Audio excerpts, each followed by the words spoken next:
Viscosity क्या है और कोफिशिएंट ऑफ विस्कोसिटी का डेफिनेशन, डायमेंशन, यूनिट्स, ये आज देखना है। तो विस्कोसिटी क्या है? तो viscosity is property, it is a property, it is a property. अगला सवाल, किसकी प्रॉपर्टी? प्रॉपर्टी है तो किसकी? It is property of fluid, ये फ्लूइड की प्रॉपर्टी है। और हर प्रॉपर्टी पहचानी जाती है उसके बिहेवियर से। यहाँ क्या होता है? तो इस प्रॉपर्टी के कारण there is opposition to the relative motion, there is opposition, विरोध होता है to relative motion, to relative motion.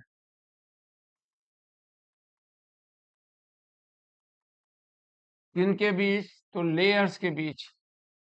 ये मान लीजिए ये लिक्विड की फ्री सरफेस,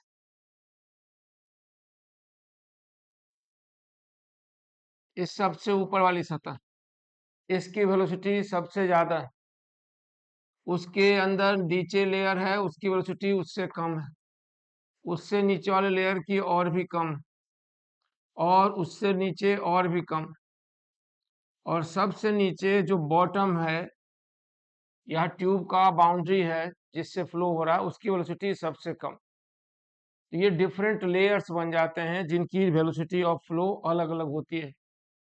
और ये अलग अलग वेलोसिटी ऑफ फ्लो वाले जो लेयर्स हैं, उनके बीच रिलेटिव मोशन होगा, और उसी रिलेटिव मोशन को अपोज करता है विस्कोसिटी। तो मान लीजिए यहाँ से बेस से y हाइट पर ये कोई लेयर है, इसकी वेलोसिटी v है, और इसके ऊपर वाले लेयर की वेलोसिटी होगी v प्लस डी वी। तो इस लेयर पर अपोज करता हुआ एक फोर्स होगा, इसी फोर्स को विस्कस फोर्स कहेंगे, और ये विस्कोसिटी के कारण आता है। ये विस्कस फोर्स जो होगा ये किस पर डिपेंड करेगा? तो विस्कस फोर्स जो अपोज करेगा रिलेटिव मोशन का फ्लूइड के डिफरेंट लेयर्स के बीच, वह प्रोपोर्शनल होगा D D V of Y. हम y बराबर 0 बेस में बॉटम में ले रहे हैं, तो वहां से y हाइट से जैसे ऊपर बढ़ते जाते हैं वेलोसिटी बढ़ती जाती है, तो ग्रेडियंट पॉजिटिव है, तो उसका अपोज करेगा इस डिफरेंस का। और इसका दूसरा रिलेशन होगा, ये फ्रिक्शन की तरह नॉन कंजर्वेटिव फोर्स है, और ये लेयर्स के कांटेक्ट सरफेस पर भी डिपेंड करेगा। इन दोनों को इकट्ठे कर दें तो ये हो जाएगा minus eta A D V D Y. यहाँ जो फोर्स है वो कांटेक्ट एरिया पर डिपेंड करेगा और वेलोसिटी ग्रेडियंट पर, ऊपर वाले लेयर और नीचे वाले लेयर के बीच जो वेलोसिटी का डिफरेंस है उस पर। इसी को कहते हैं विस्कस फोर्स। ये हो गया विस्कस फोर्स। और जहां पर ईटा क्या है, इसको बोला जाएगा coefficient of viscosity, coefficient of viscosity. ये होगा कोफिशिएंट ऑफ विस्कोसिटी, जिसका value nature of the sir liquid पर डिपेंड करेगा, कि लिक्विड के नेचर पर, अलग अलग लिक्विड के लिए अलग अलग होगा।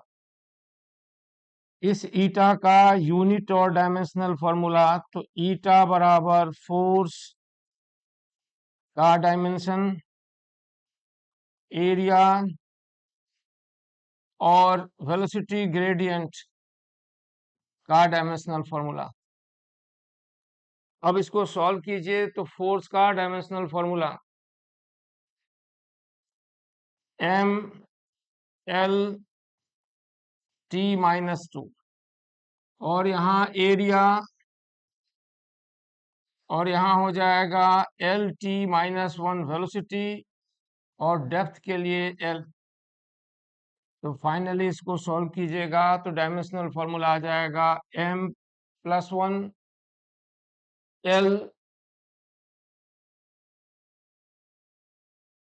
-1 और टाइम भी -1। ये हो गया कोफिशिएंट ऑफ विस्कोसिटी का डायमेंशनल फॉर्मूला। और इसके हिसाब से इसका यूनिट कोफिशिएंट ऑफ विस्कोसिटी का ईटा का यूनिट 1 ग्राम पर सेंटीमीटर सेकेंड, या इसको बोलते हैं 1 पॉइस या 1 पॉइस। ये हुआ इसका सीजीएस यूनिट, ठीक है। और इसी को एसआई में कन्वर्ट करें तो ये हो जाएगा 1 केजी पर मीटर सेकेंड। इसको बोलेंगे 1 पॉइजोली। और पॉइजोली का स्पेलिंग ध्यान से,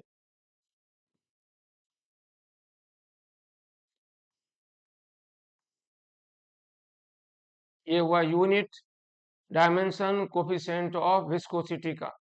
और विस्कोसिटी क्या हुई? तो viscosity is just a property of fluid that due to which there is an opposition to the relative motion between the different layers। Fluid के डिफरेंट लेयर्स जो अलग अलग वेलोसिटी से चल रहे हैं उनका रिलेटिव मोशन का अपोज होता है। अपोज करने की इसी प्रॉपर्टी को विस्कोसिटी कहते हैं। और जो विस्कस फोर्स है वो एरिया, कॉन्टैक्ट एरिया पर डिपेंडेंट है और वेलोसिटी ग्रेडियंट पर भी डिपेंड करता, और वो एक नॉन कंजर्वेटिव फोर्स है, ठीक है। अब अगला पॉइंट देखिए।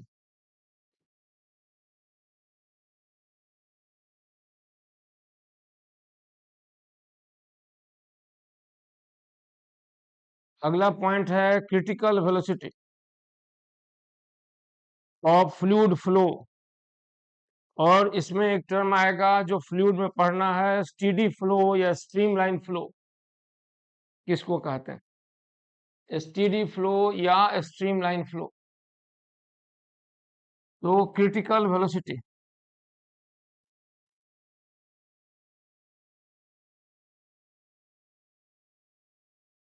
जब फ्लूइड किसी ट्यूब से फ्लो कर रहा हो, जैसे ये ट्यूब हुआ, ट्यूब के क्रॉस सेक्शन का रेडियस r है और फ्लो की स्पीड v है, तो इसका फ्लो स्ट्रीमलाइन रहेगा या स्टीडी फ्लो रहेगा। अब स्ट्रीमलाइन एसटीडी फ्लो किसको कहते हैं? तो फ्लूइड डायनामिक्स में हम लोग बहुत डिटेल से पढ़ेंगे। तत्काल इतना जाने, पढ़ेंगे या पढ़े होंगे तो पढ़ेंगे, तत्काल इतना जाने कि the condition of fluid flow where particle velocity is independent of time, it depends upon position only. यानी वेलोसिटी टाइम से इंडिपेंडेंट है, सिर्फ और सिर्फ पोजीशन पर डिपेंड करती हो, तो उस कंडीशन को स्टीडी फ्लो या स्ट्रीमलाइन फ्लो कहते हैं। ये जो फ्लो हो रहा है ये स्टीडी फ्लो या स्ट्रीमलाइन रहेगा तब तक जब तक उसकी फ्लो स्पीड का वैल्यू एक डेफिनेट वैल्यू से नीचे हो, और वो डेफिनेट वैल्यू है क्रिटिकल वेलोसिटी। और ये critical speed of flow depend किस पर करता है? तो इट डिपेंड्स अपॉन, पहला factor, it depends upon coefficient of viscosity. Liquid की कोफिशिएंट ऑफ विस्कोसिटी पर डिपेंड करेगा। यानी कोफिशिएंट ऑफ विस्कोसिटी पर आप समझ गए होंगे कि ये फ्लो स्टीडी फ्लो रहेगा तब तक जब तक इसकी रफ्तार एक डेफिनेट वैल्यू से नीचे हो, और उसी डेफिनेट वैल्यू का नाम है क्रिटिकल वेलोसिटी। तो जब तक ये क्रिटिकल वेलोसिटी से नीचे है तब तक इसका फ्लो स्टीडी फ्लो रहेगा। और वो क्रिटिकल वेलोसिटी का वैल्यू किस पर डिपेंड करेगा? तो कोफिशिएंट ऑफ विस्कोसिटी पर डिपेंड करेगा। विस्कोसिटी यानी critical speed is directly proportional to eta power A. मान लीजिए ए अननोन है, पता लगाना है। ये डिपेंड करेगा coefficient density of the liquid पर। डेंसिटी ऑफ द फ्लूइड पर डिपेंड करेगा। डेंसिटी ऑफ द फ्लूइड यानी critical speed depends upon density of the fluid, और उस पर पावर बी का वैल्यू क्या होगा पता लगाएंगे। और ये डिपेंड करेगा radius of the tube of flow पर। Radius of tube of flow, tube of flow पर डिपेंड करेगा क्रिटिकल स्पीड। इसका पावर सी मान लीजिए, आर पर पावर सी। तो इस तरह क्रिटिकल स्पीड डिपेंड करेगा कोफिशिएंट ऑफ विस्कोसिटी पर, डिपेंड करेगा coefficient radius density of the fluid पर, और डिपेंड करेगा radius of the tube of flow पर। और कैसे डिपेंड करता है वो अभी हम लोगों को पता लगाना है या डेराइव करना है एक्सप्रेशन। ठीक है। और अगर ये कहें कि क्रिटिकल स्पीड क्या है, तो speed of flow up to the value of speed of flow of liquid or fluid through a tube up to which, जब तक इसका फ्लो स्टीडी फ्लो हो, जिससे ज्यादा स्पीड बढ़ने पर ये टर्बुलेंट हो जाए, उसे हम क्रिटिकल स्पीड कहते हैं। अब डायमेंशन मेथड से इसका ए बी सी का वैल्यू निकालना है। और डायमेंशन मेथड क्या है, तो पहले सबको इकट्ठे लिख दें। तो क्रिटिकल स्पीड बराबर एक कांस्टेंट ईटा पर पावर ए और रो पर पावर बी और आर पर पावर सी।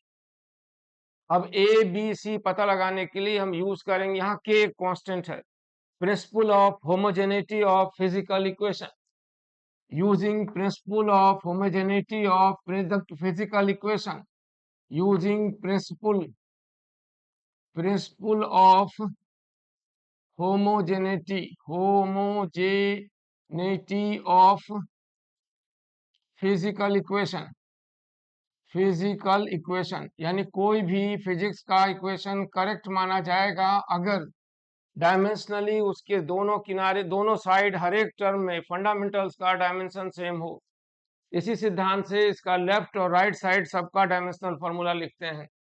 तो यहाँ पर बाएं हो गया वी सी m0 LT -1, और दाएं साइड ईटा का डायमेंशन ml-1 T-1 पावर ए, डेंसिटी का डायमेंशन ml-T3 पावर बी, और रेडियस मतलब लेंथ का डायमेंशन पावर सी। और सबको इकट्ठे कीजिए तो बाएं साइड हो गया m पर पावर 0 l+1 T-1, और यहाँ मास का डायमेंशन हो गया a प्लस बी, और लेंथ हो गया -a -3b प्लस सी, और टाइम हो गया -a। अब principle of homogeneity of physical equation के अनुसार m पर इधर है डायमेंशन a प्लस बी, इधर है 0, इसलिए a plus B becomes equal to 0, equation number 1।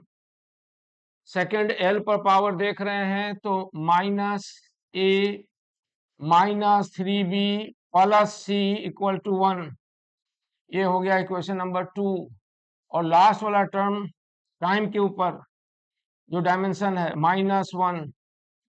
अब थर्ड इक्वेशन से हमें a पता चल गया, a बराबर कितना आया, a आ गया +1 थर्ड इक्वेशन से। और इस वैल्यू को हम कहाँ रखे, तो b में रखे, तो इक्वेशन 1 में, तो उससे हमें b प्राप्त हो गया, b बराबर -1। अब इन दोनों वैल्यू को कहाँ रखे, तो इक्वेशन 2 में, तो उससे हमें c मालूम होगा। a बराबर यहाँ -1 हुआ और यहाँ पर +3, तो 2 1, यानी c आ गया -1। अब इन सारे वैल्यू को यहाँ रख दें तो क्रिटिकल स्पीड का वैल्यू आ जाए, एक्सप्रेशन आ जाएगा कि ईटा रो आर, यही हुआ क्रिटिकल स्पीड का वैल्यू। यहाँ के क्या है, तो के एक नंबर है, उसे कहते हैं Reynold number. K is Reynold number, Reynold number जिसका फिक्स वैल्यू होता है for steady flow, for turbulent flow and for unstable flow. और ये क्रिटिकल वेलोसिटी तय करता है कि फ्लूइड का फ्लो जब इससे ज़्यादा स्पीड होगा तो टर्बुलेंट हो जाएगा, और इससे कम स्पीड होगा तब तक वो स्टेडी फ्लो रहेगा। ये हुई critical velocity of the fluid flow, जिससे स्पीड बढ़ने पर वो टर्बुलेंट हो जाता है, और जब तक उससे स्पीड कम रहती है उसका फ्लो उस ट्यूब में स्टेडी फ्लो बना रहेगा। समझ में आई बात? अब इसका अगला टॉपिक पर चलिए। अगला टॉपिक है पॉइज़ली फार्मूला। ये पॉइज़ली फार्मूला या पॉइज़ली इक्वेशन क्या है? ये speed of flow of fluid है थ्रू ए ट्यूब। किसी ट्यूब से speed of flow of fluid है, उसमें किस रेट से कितना अमाउंट यानी वॉल्यूम, वॉल्यूम ऑफ फ्लूइड जो उसको क्रॉस करेगा उसकी रफ्तार है। ये रिलेट करता है कि ट्यूब के दोनों एंड पर जो प्रेशर डिफरेंस है, ट्यूब के क्रॉस सेक्शन का जो रेडियस है उसके बीच का रिलेशन। ट्यूब पॉइज़ले इक्वेशन कहिए या पॉइज़ले फार्मूला, दोनों हो गया, एक ही बात है। ये तय करता है कि ट्यूब की फ्लो स्पीड क्या होगी, जो वॉल्यूम फ्लक्स यानी अमाउंट ऑफ नहीं volume of fluid flowing across a tube. तो देखिए यहाँ पर कोई ट्यूब ऑफ फ्लो है, ये इसके क्रॉस सेक्शन का रेडियस r है, और इस पर दो सेक्शन लिए, इस सेक्शन का प्रेशर वैल्यू P1 और इस सेक्शन का प्रेशर है P2, और बीच की दूरी सेपरेट लेंथ है L, और फ्लूइड की स्पीड है स्मॉल v। तो इससे जो फ्लूइड फ्लो कर रहा है उसका वॉल्यूम, वॉल्यूम मतलब volume of fluid flowing through the tube, volume मतलब dv v dt, volume flux बोलिए। तो हमें दिखाना है कि ये dv dt यानी volume of fluid, volume of fluid flowing across the any section, across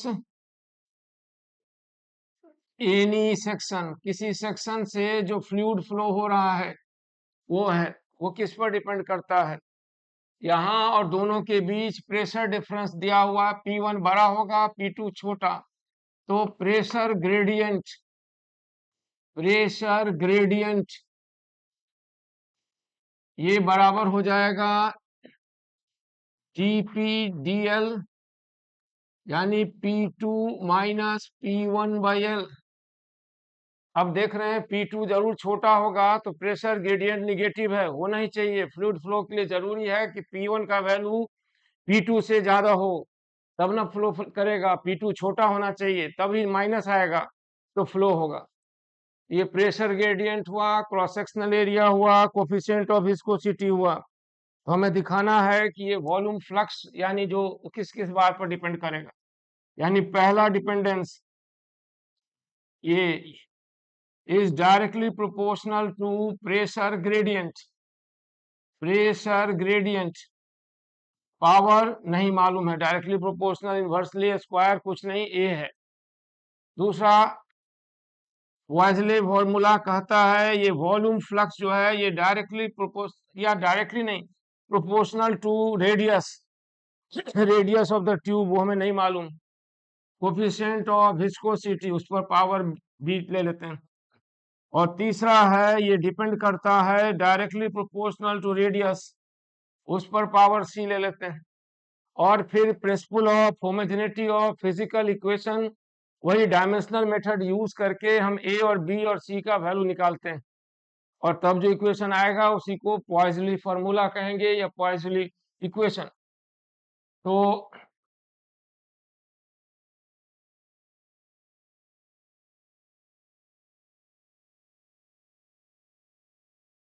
इसको इकट्ठे रखें, ये आ गया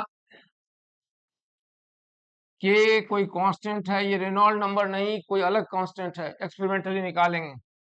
ये बराबर हो गया dP/dL pressure gradient power A eta power B और radius of the tube of flow C. अब दोनों साइड डायमेंशन रखिए, डायमेंशनल फॉर्मूला। बाएं वॉल्यूम बाई टाइम है, वॉल्यूम डिवाइडेड बाई टाइम। बाएं साइड में है वॉल्यूम डिवाइडेड बाई टाइम। ठीक है, तो जल्दी से रखते हैं, वॉल्यूम डिवाइडेड बाई टाइम क्या होगा डायमेंशनल फॉर्मूला बाएं साइड में। तो ये हो गया volume mass m0 L cube यानी 3 और T -1। ये लेफ्ट का डायमेंशनल फॉर्मूला हो गया। राइट में है प्रेशर ग्रेडियंट। प्रेशर होता है फोर्स पर यूनिट एरिया, और नीचे एक और लेंथ है, इसलिए यहां हो जाएगा फोर्स m/L/T-2 और नीचे है L, और प्रेशर खुद ही होता है फोर्स पर यूनिट एरिया। तो फोर्स कितना हो जाएगा, इतना होगा, देखिए तो चेक कर लीजिए। तो फोर्स हो गया m/L/T-2 और नीचे हो गया L क्यूब। सही लगता है हमको। और इसके बाद coefficient of viscosity ml-1 T-1 B और LC, ये हो गया डायमेंशनल फॉर्मूला। अब m0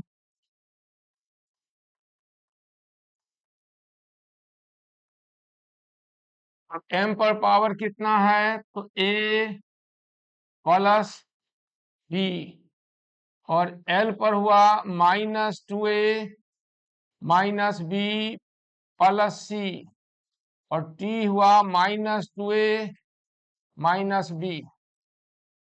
ये हुआ। अब principle of homogeneity of physical equation, दोनों साइड इक्वल होगा, होगा ना। तो जल्दी से लिखिए, a प्लस बी क्या आ गया, a प्लस बी आ जाता है, बताइए जल्दी से, 0। a प्लस बी है 0। दूसरा इक्वेशन है -2a -b plus c is 3 और -2a -b इक्वल टू -1। अब यहां से निकालिए b का वैल्यू, -a होगा, और इसमें डालिए, इसका वैल्यू इसमें डालें, यहाँ b निकलेगा -a, और वहां रखिएगा, तो a बराबर आ जाएगा +1, एक वैल्यू आ गया। और जब a बराबर +1 आ गया, तो देखिए b कितना आया, a बराबर +1 आया, तो b कितना, b आ गया -1। और जब ये b -1 आ गया, तो c कितना, c का वैल्यू यहाँ रखिएगा, a भी b भी और c का वैल्यू निकालना है, तो c का वैल्यू हो जाएगा 4।